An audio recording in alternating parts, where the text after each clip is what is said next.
You are listening to Parenting Our Future with certified parent coach Robin McMahon, author of The Yelling Cure and founder of Parenting for Connection. My podcast is all about providing you with the tools and solutions you need in your parenting so you can create the family you always wanted. For more information on my book and other resources, check out yellingcurebook.com. Yeah. Hey everybody, it's Robin McMahon here. Thank you for coming back to listen to my show, Parenting Our Future. And I have taken this time to really pivot the message that I send in my podcast to really help people with the quarantine that we are in. And I have a really special guest. Adele Anderson is with me today. And if any of you have listened to my podcast before, she is the one that I talked to in one of my earliest episodes about Jedi mind tricks for parents. So if you haven't listened to that, you got to listen to that one because Adele knows her stuff. So let me just tell you who Adele is. She is a neuro-linguistic programming trainer, so NLP for short, neuro-linguistic programming. She's also a homeopath and a health coach. And she is somebody who I have invited into my own life to help us with some of the things that we deal with, my son, and different things. So Adele, welcome. Thank you, Robin. I'm always excited to talk to you. We always have such great conversations and engaging and, interesting because we're both in this mode of, helping others, but also self-improvement. Absolutely. Yeah. And you've helped me with some areas, I think everybody needs support and help, and we all have blind spots. And so to have somebody in your life that can help you through those, see things that you don't see yourself is of vital importance to us all. And that's what you've helped me do. You've helped my son do. We have other family members that talk to you as well. So you get to know us really well. It's a family affair, like many of my clients. Oh, I love it. Yeah, I end up getting the whole family. So I love it so much. Yeah. Oh, it's so good. Well, and it makes perfect sense. So in talking about, where we are right now, we are recording this a couple weeks before it's going to go out, but the way things are going, we're still going to be in lockdown and quarantine, self-isolation for some people, and numbers, as we see every day, are growing in terms of those who are sick and who have died, and it can be really tough. I think it can be really heavy on our psyche. It adds stress to us. There is the not working, not earning a wage. There is the fear out there as well. And so you and I have talked a lot about this, and you have some really beautiful ways to help people navigate through this time. And there's a few things that I want to talk about that you are an expert at helping people move through. And so talk to me about how people can use gratitude to really find a way through this. Mm-hmm. The thing about gratitude, we talk about it now, it seems mainstream. It's been written in Time magazine. You're seeing the buzzword everywhere. So what is it really about? Mm-hmm. Well, the thing is that our words and our thoughts matter. So if we're sort of ruminating in a state of worry, that cascades chemicals and hormones through our system, through our bloodstream. And then that is the stress that we feel inside our bodies, inside our mind. It sets us up and we feel uncomfortable, but also it means that we're not in our big thinker. That if we're in fear or worry, we can be subconscious brain or even reptilian brain, like that really primitive brain, fright or flight response. Mm-hmm. And if you think about the mechanics of that, the science of that, is that all the blood rushes out of the head, out of the thinker, and it moves to these big limbs so that we can run really fast to escape that saber-toothed tiger that's chasing us. So this is really primitive, life-saving, in that I'm in danger, move me out of the way response. Doesn't mean that we've really thought it through. That's like if you've ever been in a car accident and then as you're a passenger in the car and you see out of the corner of your eye a car coming out of a driveway or coming out of that next road, and you go, and your husband goes, what? Scared the pants out of everybody in the car. But that primitive fight or flight brain that, Yeah. functions at 140,000 miles per hour saw what it thought was danger. Mm-hmm. And then it took that 2 to 3 seconds for your neocortex to click in to say, actually, we're okay, everything is safe. So these are the mechanisms that our brain is in when we feel afraid. So there's a lot of fear on the telly right now. Yes. And so when we move into that, like, oh no, this is really bad feeling, then we're in that mechanism and we're flushing stress hormones and chemicals through our system. Okay. And that sets us up for reduced immunity, Okay. Oh. high stress, and we are more susceptible to the viruses in the air. So that's something else to worry about. So basically our reaction to this, when we are reacting out of fear, is actually making us more vulnerable to being infected. Yikes. So in answer to your question, gratitude can reverse that, can bring us back into balance. Because gratitude is thinking about, so setting an intention within our mind to think back through our day about the things that we valued, about the things that are going well, about the things that we're grateful for. And that is a positive flush that turns off those stress mechanisms that were in our brain and settles and neutralizes those feelings within our mind and our body, which improves our immunity. So it creates immune protection simply by running these exercises of gratitude. And it also has the ability to change the filter within our mind so that we see, not through rose-colored glasses, but we see other things in our day that we can be grateful for. So I have a gratitude practice every single day, and it helps to change the trajectory of my perception. And that's really, really valuable in today's atmosphere. Well, and here's the thing, is that whether we like it or not, we have a negativity bias in our brains. And so our brains naturally tilt towards the negative. So for us to just even the playing field, we've got to take in more of the good. We've got to be more grateful. We've got to notice things that are beautiful and bring us joy. And you're right, it's not about looking at the world through rose-colored glasses. It's noticing what's also true. Yes, we are in staying home together to protect others. We are flattening the curve, as we hear, and I get to be home with my family, and I get to maybe see things in a way I've never gotten to see them before. You get to read that book that you have been putting off forever. You get to, read your children bedtime stories. Life has slowed down, which is a good thing because most of us are running on high octane lives, right? We're used to juggling and bouncing 5 different things at the same time. And that in itself creates a bit of, adrenaline, cortisol flushed in our system. So by reducing that, we're actually making ourselves and the planet healthier. Yes. Well, absolutely. And we know that we see things that have gotten better all around. And so gratitude is really powerful. And you just said that you have a gratitude practice. Can you share with us what you do? So when you're in a gratitude practice, it is a state of meditation because you're actually asking your mind to think back. So when I do mine in what's called theta time. So the time just when you're laying in bed, just as you're dropping off to sleep, you pass through a very powerful brainwave called theta. And it is your deepest form of meditation.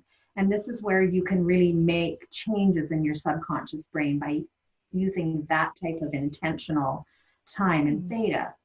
So this is the period of time that I use. So I'm in bed, I'm set for bed, I'm laying on the pillow, and I start my gratitude practice.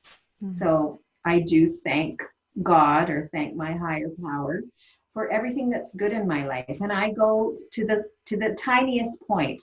I once heard this thing, like if you didn't have in your life tomorrow, what you only had in your life tomorrow, what you were grateful for today, what would you be grateful for? I'm grateful to have fruit.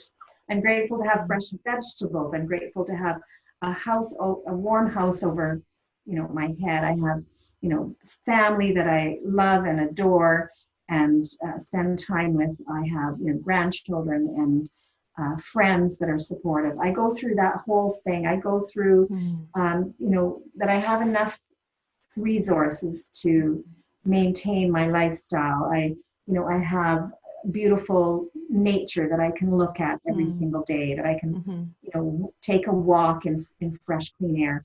I get down to the detail. And truthfully, for people that have difficulty going to sleep, this is setting you up because it's a meditation. So you will naturally feel your breath begin to relax and that your psyche slows down. And somewhere within that invisible line, I fall asleep. Oh. So I fall asleep through gratitude. Wow. And that just, I can totally see how that would set up your psyche and your, yeah. And here's the thing with that too, is that you are saying thank you for things that are insignificant or easily thought of as insignificant. Yeah, it's or the everyday stuff, right?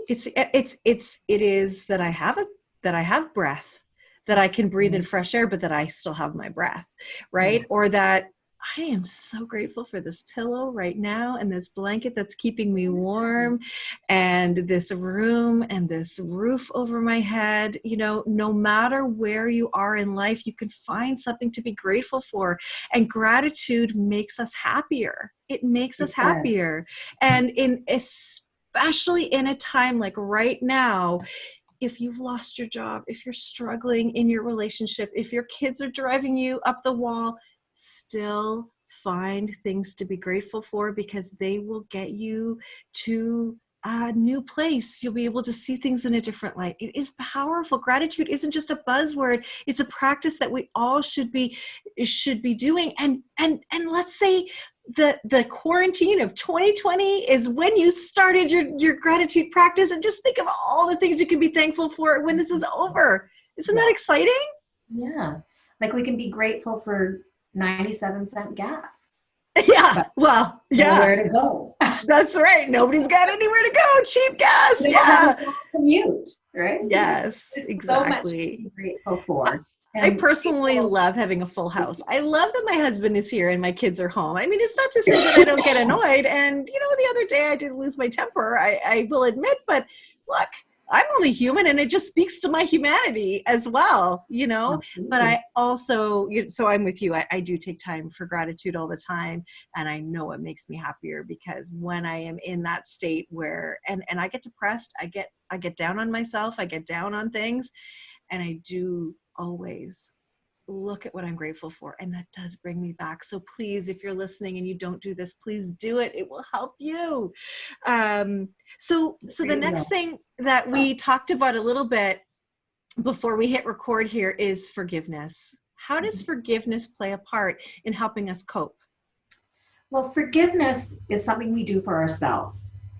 So when I have difficult conversations with people that have had bad things happen in their life, and they say, well, how can I ever forgive someone who has done something so awful, right? Or they've been a victim of a crime or, sexual abuse, that sort of thing. How can I be grateful? How can I forgive that? And the thing with not forgiving is through neuroscience, I recognize we call it a sticky neuropeptide. And if you can imagine magnets, how magnets kind of come together and they, positive and a negative, and they clamp, or else they completely, jump away from repel each other. Yeah. Repel each other, right? So the thing is, when we have a negative thing like hatred or revenge or whatever is stuck with a horrible event in our lives, that emotion, every time we feel it, every time we think about it, we're going to feel the impact of that in our lives. It's like those two magnets are stuck together, and they're ever going to be that way. But when we forgive, what we're doing is we're really forgiving ourselves for even letting it go. We're forgiving ourselves to move on with our lives. We're giving ourselves the ability to let go. And what that does is it changes the magnetization of that event to that emotion, and it's like it's no longer connected.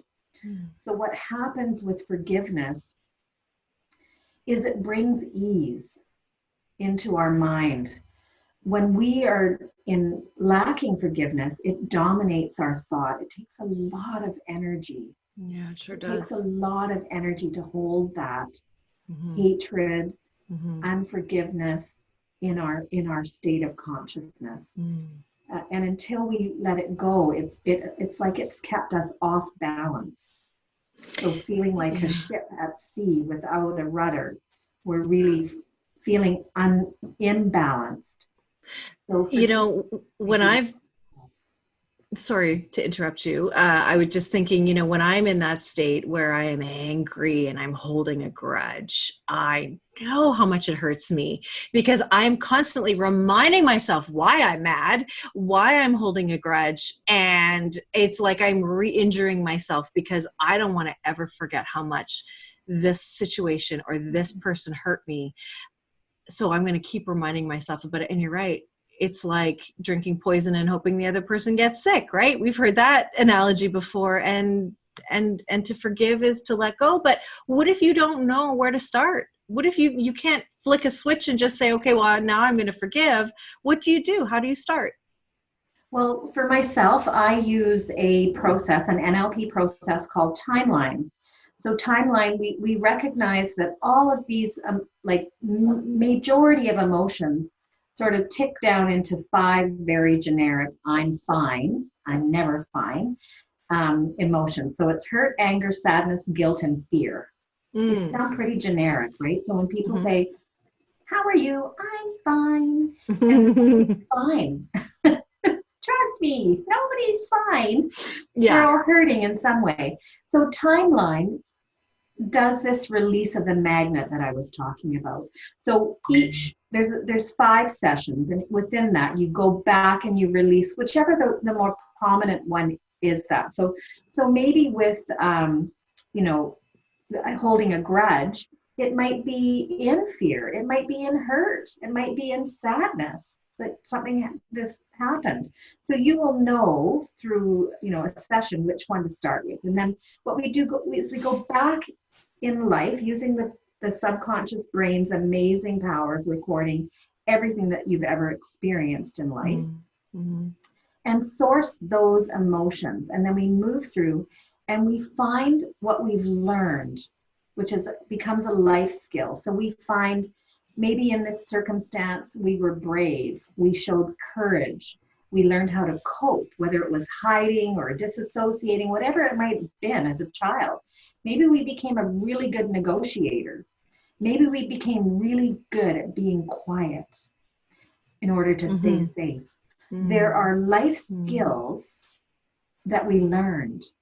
A lot of people, when they've been hurt, they learn compassion. They don't want to hurt other people. They learn empathy because they know what it feels like. And once they've come to that realization of finding those life skills that they've had, that emotion, the painful emotion, the grudge, the hate, the anger drops away. So again, it's taking a negative anger, hurt, resentment, grudge, and finding the positive. And when we change the magnetic charge of that, we release it from our system and we feel balanced. We feel more energized. A lot of people say they feel light. So that's the secret, is that we do it for ourselves. it's not forgiving what happened. Yeah. It's just forgiving that you had to go through that. Right. And letting go of the grip that it holds on you. Yes, and freeing yourself up Yeah. for what you truly want for yourself in life. It really is one of the most beautiful things that we can do for ourselves. But it does take some self-reflection. And we talked about that earlier with something that I'd shared about myself a year ago.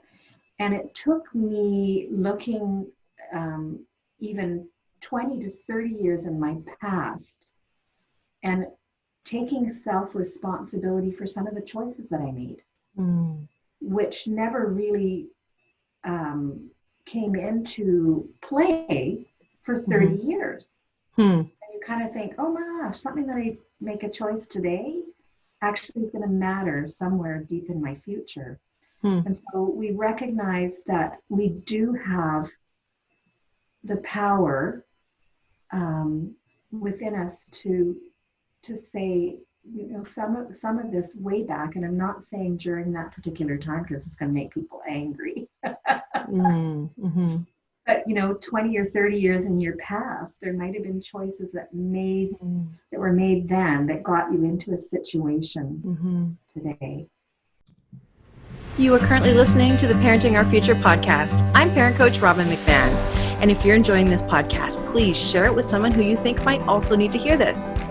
Please don't forget to subscribe, and I would be grateful if you gave me a 5-star rating on iTunes. And if you're a parent who's struggling and you feel like you might need some support to be the confident leader of your family, where you can calmly respond to any kind of behavior, disrespect, or your kids not listening to you, well, I have a membership group that you might be interested in. All you have to do is go to kamomsclub.com for more information. That's kamomsclub.com for more information. Now, back to the show. On the subject of forgiveness, you and I were talking, and I was in need of doing some forgiving, and you gave me a beautiful prayer, meditation, and it is, I love you, I'm sorry, forgive me, and thank you. Yeah, and that's the Ho'oponopono, a very ancient Hawaiian prayer. And did you want me to tell you how this sort of explained to me? There was this prison somewhere in the U.S., and it was a very difficult, very dire, people that were really incarcerated for some huge crimes. And they were always, having fires and having stabbings and having these horrible things happen within the prison. And so there was a change in the warden. And the warden came and he introduced himself and he went into his office and he never came out. Because he was crying in the corner. He came in every morning and went into his office and he stayed there until it was time to leave. And this happened for months and months and months. Everyone's like, what is he doing in there? Well, I don't know. Yeah. But over time, things in the prison began to change. There was less stabbings. There was less fires. There was less damage. There was less,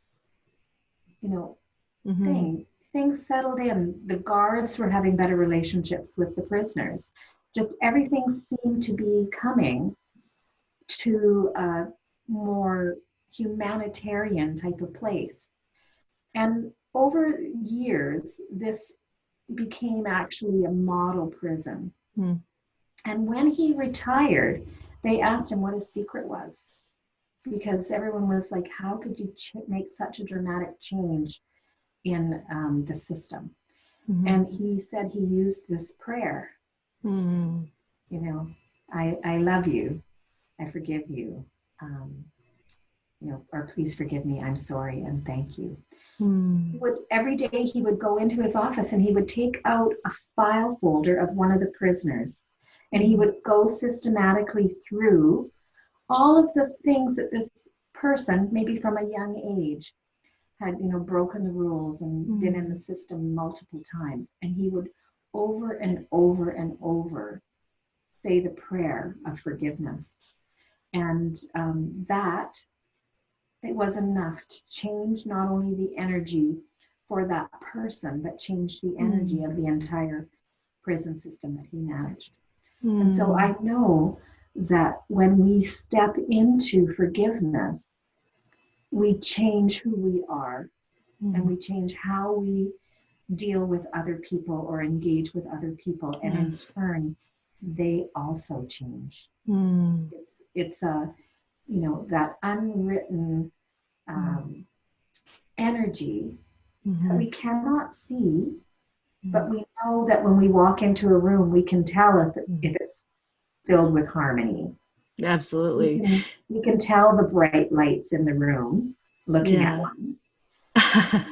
And, we also can feel tension. Yeah, absolutely. Like you can walk into a room with two people not saying anything, and if they've just had a fight, or if they're, something else going on, right? And what's really beautiful about it, and so I have told lots of people, giving you credit for sharing that with me, this prayer, and some people I know are curious, like, how do I justify saying I love you, I'm sorry, forgive me, and thank you? But you're saying, like, I can still love you from one human to another, and I'm sorry for your pain, or I'm sorry for the situation that caused us to come together, and forgive me for my judgments of you, for example, or forgive me for holding this grudge. And then thank you for allowing me to learn from this, or thank you for, I think the lesson, the whatever it is. And I think, how often would we even consider looking at people who are incarcerated and saying, I love you, thank you, forgive me? What do you mean? So that's a really beautiful way, and to approach it, and to think about the coronavirus, and to think about the lockdowns and the quarantines, and say, okay, well, how can I show love? Like, I love the first responders. I love the hospital workers. I'm sorry that you have to put your life on hold, or I'm sorry, for maybe bad choices I made, or I'm not sure, and then forgive me, and then thank you. There's so many ways that we can use this for today, not just even in a situation where someone has done some harm to you. Yeah, we're trying to raise the vibration, raise our consciousness. Right? Yeah. So even consider, you are social distancing. Say you're out in the park and you see somebody, whoever they are, you might not even know them, but all of a sudden judgment rises up in your mind. Right? You judge them for the way they walk, the way they're looking, the clothes that they chose. This is where we can practice the prayer. And set it straight. Set it straight. Just we begin to bring awareness to how often we fall into judgment, how often we fall into blaming. And then if we live our life that way, it just purifies our thoughts. And we stay in a higher ideal. Right? And when we are self-incarcerated right now, like often we are with our own thoughts, we can consider that a prison if it's not working for us. But these tools can release that inner critic. You can forgive yourself. Well, hello. For all the times you've judged yourself. Yes. All the times you've blamed yourself. Yes. And that is, you just hit the nail on the head, because so many moms, I'm talking to moms, because we are so hard on ourselves. And I see these beautiful parents. I just a message today, like I've been working so hard. We've been, for a week and a half, we've been quarantined, we've been isolated, and I lost it. And I feel so bad. And my answer to that is not, oh, you shouldn't have lost it. My answer to that is that, look, you were in this a week and a half and then you lost it. That's okay. Use it. Don't like use it as a way to connect back to yourself. Forgive yourself. Go easy on yourself. It's okay. I lost it too. I've lost it too. You're only human, right? Let's not beat ourselves up anymore. You don't need to do that. You don't need to. And people are just feeling the pressure right now, right? These are new times. There's uncertainty, and the brain doesn't like that. You know, the brain likes to know the tried and true. It's not good with change. You know, I always say, you know, if you've ever become comfortable with change, then you are an anomaly. Yes. So recognize that this is unsettling us all, and our routines have changed. And so we feel a bit unsettled anyway. And then we are in close quarters, depending on where we live. Mm-hmm. So this is the time where maybe a harsh word is said. Mm-hmm. And it's time to forgive, but also to forgive yourself. Yes, absolutely. You know, this happens. And apologize. If you need to say I'm sorry, then, you know, say your story and then forgive yourself for that. Yeah, absolutely. Have grace for each other, for us, for yourself, for others. Yeah. Yeah. So you have a sorting meditation that I wanted to invite you to go through with me and our listeners. Could you do that in just a sort of a 5-minute, if that, meditation? Because this is something you and I did together, and it really helped me, and I actually still do it, just to sort the things in my mind that are going on with me. So could you walk us through that, please? Sure. So this exercise is kind of like cleaning your closet. Okay. So you like to sort things, right? Or you feel like an orderly house. Think about it as an orderly brain. So if you were to go into a state of meditation, which you can just by concentrating on your breath. And I like to slow the breath down a little bit. So if you breathe in through your nose and then out through your over your tongue and through your lips, your breath will take a longer time to cycle. And as we slow our breath down, we will naturally feel ourselves relax. So maybe do that about 10 times.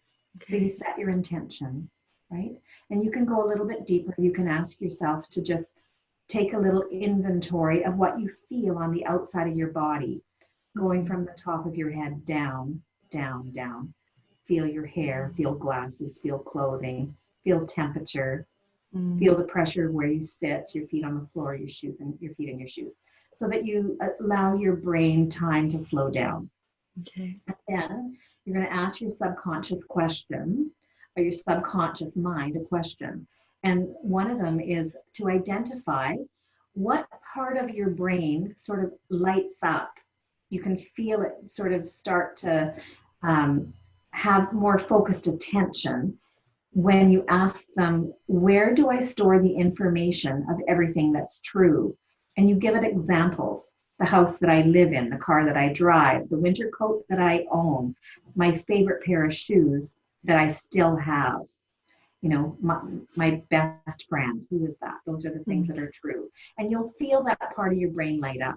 And then you're going to ask 3 other zones. You're going to ask, where in my brain are the things that are no longer true, and give it examples so that when you start to recall these memories of an apartment you used to live in, the college that you used to attend, you know, the grocery store that you used to buy your groceries at. You can go through a bicycle that you used to own when you were 10, the things that are no longer true.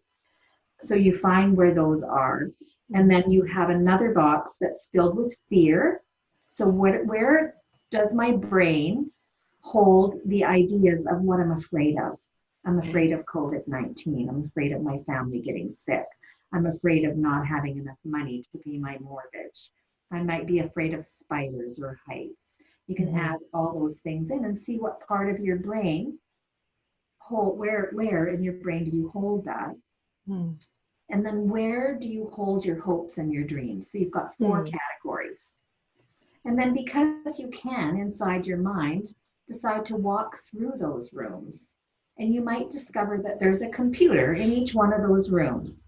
And anybody that owns a computer, this is kind of like defragmenting, right? It's going to organize and it's going to sort things into the proper categories.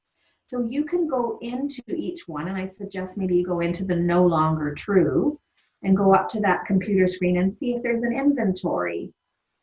And if there's an inventory, then I'd like you to press your Alt Control button so that they all light up with little check marks. And then you can hit the delete button and you can hear the swoosh to go. Then you can go into your fears and you can look at that computer system and you can see what's in there. And some of them, they can just, you can walk them in a box, just like you would if you were going to move. Pack up all those fears and you can walk that box to the trash. Put it into the area that's no longer true. And when you're ready, you can delete that too. And then you can go into your hopes and your dreams. And you can add a few more hopes and dreams in there. So let's get creative and let's get big. You know, look at that vision that you have for your future. Yeah. And then I want you to package that one up in your best wrapping paper. Put a big bow on it in your favorite color. I would like you to put on your best pair of shoes and your favorite colored shirt. And I would like you to put on your iTunes and dance that over to the box that's true.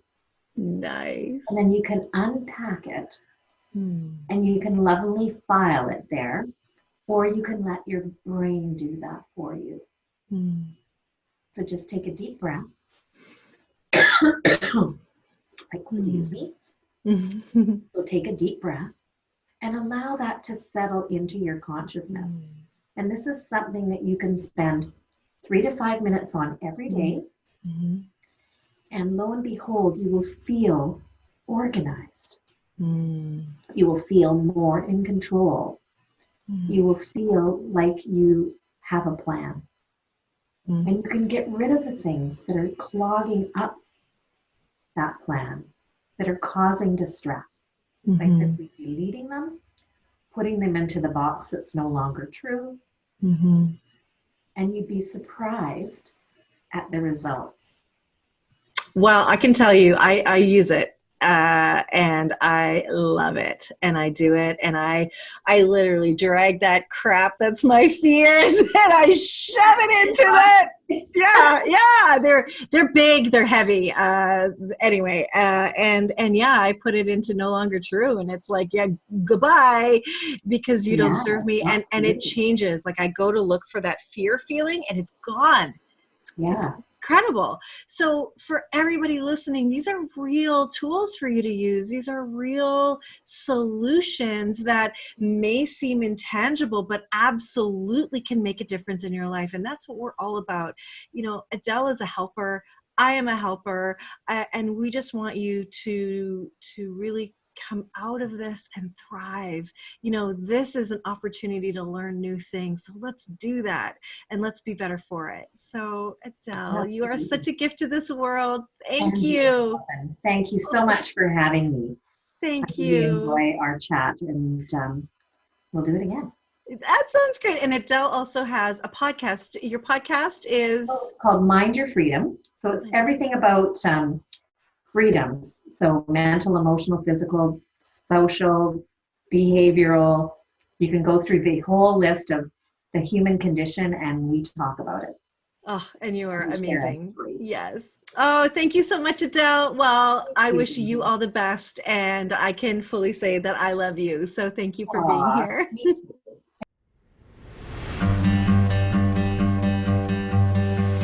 Thank you for listening to this edition of my podcast, Parenting Our Future.